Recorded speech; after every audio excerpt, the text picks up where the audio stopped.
porque lejos de calmarse la situación, son cada vez más las protestas y la rebelión, son lamentablemente también cada vez más de las los mujeres. muertos, sí, y las represalias, ¿no? Sí, Que están teniendo estas protestas, principalmente de mujeres en Irán obligadas a cubrirse el pelo.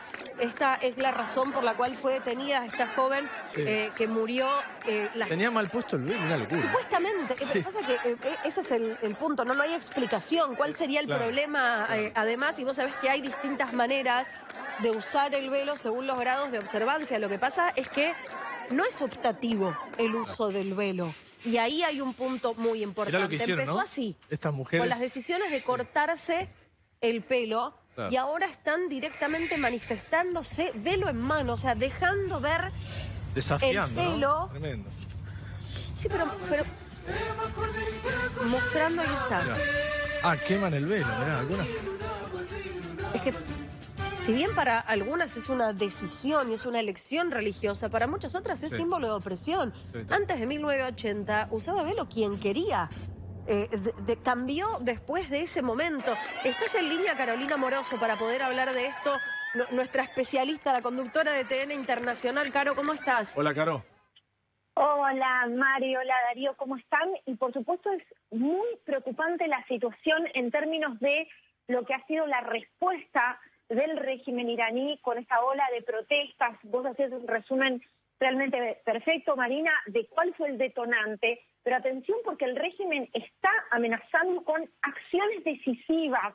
Y acá estamos hablando por lo menos de 35 muertes, pero según algunos relevamientos de organizaciones que por supuesto trabajan desde el exterior, porque hay un blindaje informativo y un sofocamiento de la disidencia y de quienes pueden informar lo que realmente está sucediendo en Irán, hay organizaciones que hablan ya de 54 muertos.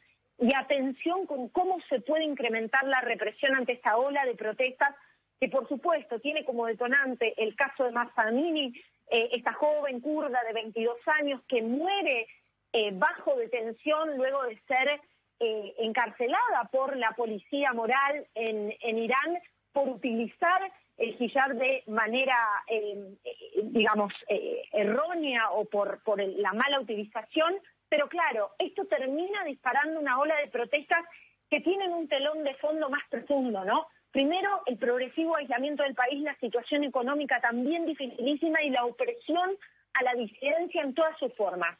Por supuesto, y la principal razón tiene que ver con la opresión a las mujeres, pero atención con otros sectores y con cómo estas protestas se han masificado y funcionaron como catalizadores de un descontento generalizado, con un clima de opresión y con una situación social muy, pero muy delicada que por supuesto, bien sabemos, en regímenes de estas características, ante las calles y ante el estallido en las calles, la respuesta es aún más terror, aún más sofocamiento, aún más represión, y el saldo hasta ahora es de 35 muertos conforme a la cifra más conservadora, pero atención porque ya hay organizaciones que hablan de más de 50 y se pueden venir horas realmente muy oscuras. Claro. Buena parte de lo que sabemos, perdón Mari, te digo esto para no olvidarme de este detalle que creo que no es menor, buena parte de lo que sabemos, o básicamente todo lo que sabemos, lo sabemos por registros muy precarios de los celulares de muchísimos de los manifestantes, que incluso han registrado secuencias muy violentas en las protestas, pero claro, también el uso de Internet está restringido y cada vez más debilitado porque obviamente esta es una ventana para las atrocidades que pueden cometerse en pos de reprimir, ¿no? Claro, quería ir justamente a este punto, ¿no? Porque hay una cuestión de un cerco informativo muy importante y hay una llamada, cuando se pregunta qué se puede hacer desde otras partes del mundo, ¿no? Más allá de la solidaridad de mujeres, y no solamente de mujeres, en distintas partes del mundo que están acompañando y viendo este proceso, empieza la pregunta que ya hemos tenido en otros conflictos, ¿no? Es como el problema de las revueltas, rebeliones y guerras de este siglo, que es ¿qué se puede hacer para garantizar el acceso a Internet de estas personas, en tanto la posibilidad de mostrar lo que está pasando es también una garantía de resguardo de los derechos humanos, ¿no? Absolutamente. Bueno, hay mucho trabajo que han hecho activistas desde el exilio activistas desde el exilio, muchas de ellas mujeres, que han hecho un trabajo enorme en los últimos años visibilizando lo que sucede en Irán y hablando justamente en contra del hijab obligatorio, ¿no? Porque es sobre esto, sobre el carácter obligatorio, sobre la obligatoriedad que se está poniendo la atención, ¿no? Porque muchas veces escuchamos incluso argumentos que a esta altura suenan absolutamente ridículos, ¿no? Mediando una muerte de estas características y mediando un método de policíaco moral, entre comillas, policíaco moral, que termina justamente con la muerte de esta chica de 22 años, pero a veces se esgrimen argumentos de tolerancia cultural o de comprensión del marco cultural. Aquí hay un avasallamiento sistemático de derechos fundamentales que no es nuevo, que por supuesto tiene un detonante, en este caso, con realmente protestas muy, muy importantes y muy significativas, sobre todo en un marco tan represivo, con lo cual creo que lo primero que se puede hacer es difundir y seguir hablando y preguntarnos si es que baja sustancialmente el flujo de información, y esto lo digo de la experiencia de haber cubierto, por ejemplo, Cuba, ¿no? Donde también hay mucha restricción al uso de Internet, justamente porque sirvió para visibilizar las protestas y la represión. Preguntarnos y no dejar de preguntarnos cuando baje el flujo informativo qué sigue pasando en Irán. Claro, porque que disminuya la información y que disminuya quizás el caudal de lo que estamos recibiendo o viendo puede ser señal incluso de las horas más oscuras, ¿no? Tal vez lo significativo y positivo de todo esto, Caro, es que hay marchas y la gente no se queda en la casa, hay manifestaciones de repudio, por más que hay represión, ¿no? Como estamos marcando. Este es un dato para mensurar que me parece muy interesante. ¿Qué pasa en Irán? No, es que ahí está lo que marcaba Caro al principio y por qué no es casualidad que haya otros factores, pero que sean precisamente las mujeres las que están liderando. Porque no hay... Lo digo en términos muy poco de política internacional, Caro, perdón, pero no hay nada que perder. Si vos no tenés ni la libertad de caminar por la calle, digamos, podés perder la vida, sí, pero evidentemente es un riesgo que muchas personas están dispuestas a correr, porque están viviendo sin libertad, digamos, en un sentido muy amplio. Y Caro, ¿cómo sigue la historia? Digamos, estas protestas me imagino se van a mantener por más que haya represión. Pero ¿qué se puede ver? La comunidad internacional se ha manifestado, ahí leíamos, hay ONG que hablan de que esto es brutal, pero ¿alcanza?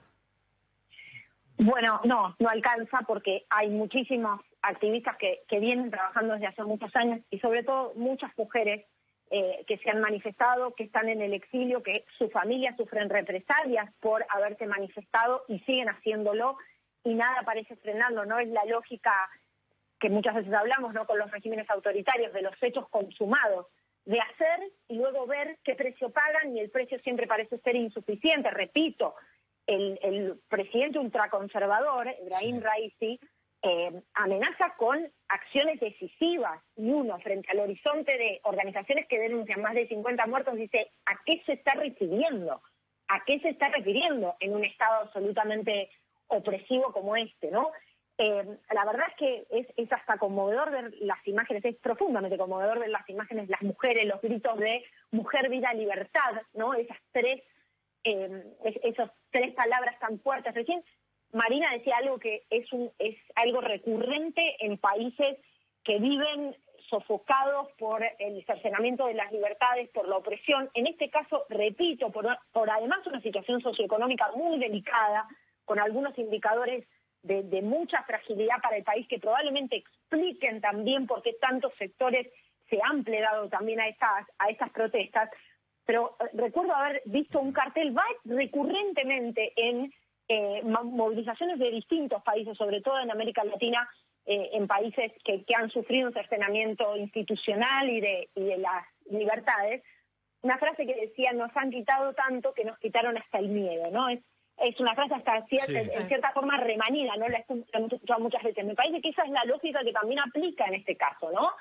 Es, me tengo que quedar acá viviendo una vida invivible o salir a pelear, ¿no? A salir al menos a la calle, sin ninguna herramienta, porque se enfrentan a fuerzas represivas entrenadas además para el terror, entrenadas para sofocar cualquier foco de disidencia, pero sin embargo sienten que, como decía Marina, está su vida posible en juego, ¿no? Ya no hay nada que perder porque lo han perdido todo en manos de estos regímenes. En este sentido, hay cierto paralelismo, en las situaciones, por supuesto, un contexto totalmente distinto con lo que estamos viendo en Rusia, ¿no? De gente que está saliendo a manifestarse frente al llamado a la obligatoriedad de la movilización para muchas personas, muchos hombres que hoy no quieren ir a la guerra, ¿no? Estamos viendo exactamente lo mismo. Se enfrentan a una reacción mundial en ese sentido también, ¿no? Exacto, Caro, te seguimos atentamente con toda esta información, con todo lo que van trayendo desde TN Internacional. Muchísimas gracias por hacerte este ratito el domingo. Creo que el único día que le faltaba, Caro, esta semana era el Para tener domingo. cartón lleno. Sí, cartón lleno, gracias, Caro. de verdad. Bueno, muchísimas gracias, chicos. Chau, muchas gracias a ustedes. Un beso.